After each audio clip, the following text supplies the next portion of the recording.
এই লোকে মারিছে ওই মহিলার জন্য। আমার তো সম্পর্ক দীর্ঘদিন, আমি তো বলি 24 বছর, আরও বললে সেদিনকে 14 বছর, অরিজিনালি 24 বছর সম্পর্ক আমার সাথে ওই মহিলার।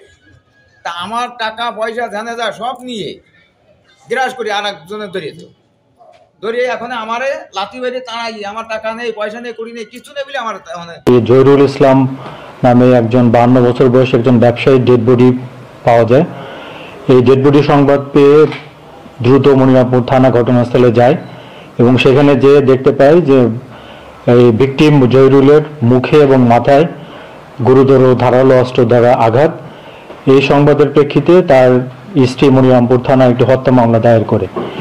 এই ঘটনার প্রেক্ষিতে মনিরামপুর থানা এবং ডিবির একটি চৌকস টিম এই ঘটনার রহস্য উন্মোচনের জন্য চেষ্টা করে এবং পরবর্তীতে অভিযান চালিয়ে গোপন সংবাদের ভিত্তিতে ডিবি পুলিশ শফিকুল, মামুন এবং মর্জিনা বেগম নামে এই ঘটনার সাথে জড়িত 3 জনকে গ্রেফতার করে এবং প্রাথমিক জিজ্ঞাসাবাদে আসামিরা জানায় ভিকটিম জহিরুলের সাথে শফিকুলের দীর্ঘদিনের পরকীয়ার সম্পর্ক ছিল। এর মাঝেই আবার জহিরুলের সাথেও মর্জিনা বেগমের এই পরকীয়ার সম্পর্ক তৈরি হয়। এই ঘটনাটি শফিকুল জানতে পেরে মর্জিনা বেগমের সাথে বাগবিতণ্ডায় লিপ্ত হয় এবং মর্জিনা বেগম এই ঘটনার প্রেক্ষিতে শফিকুলকে বেশ গালমন্দ করে এবং তার সাথে বাগবিতণ্ডা হয়।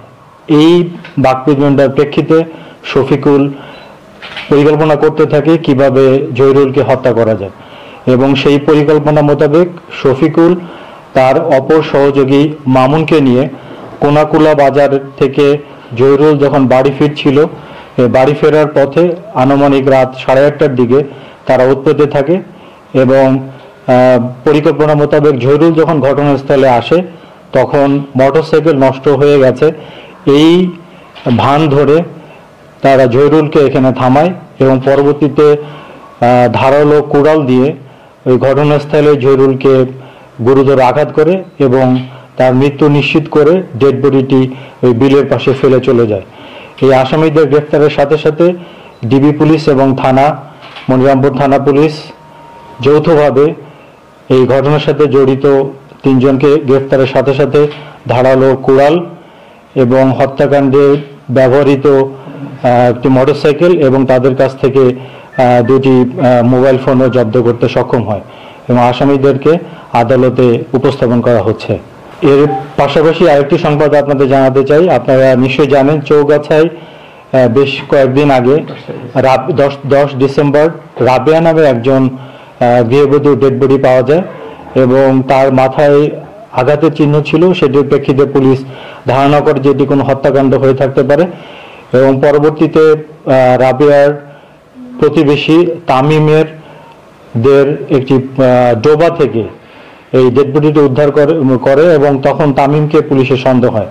পরবর্তীতে সেই ঘটনার প্রেক্ষিতেই তামিমকে পুলিশ খুঁজছিল এবং আপনারা জানেন যে গতকালকে স্থানীয় জনগণের হাতে তামিম ধৃত হয় এবং এই তামিমকেও ডিবি পুলিশ যশোর জেলা তাকে আইনের আওতায় নিয়ে আসে এবং সে তার প্রাথমিকভাবে তার ঘটনার দায় স্বীকার করেছে। এটা মনিরামপুরের থেকেই তাদেরকে গ্রেফতার করতে সক্ষম হয়েছে পুলিশের। গতকালকে রাত্রের দিকে করেছে।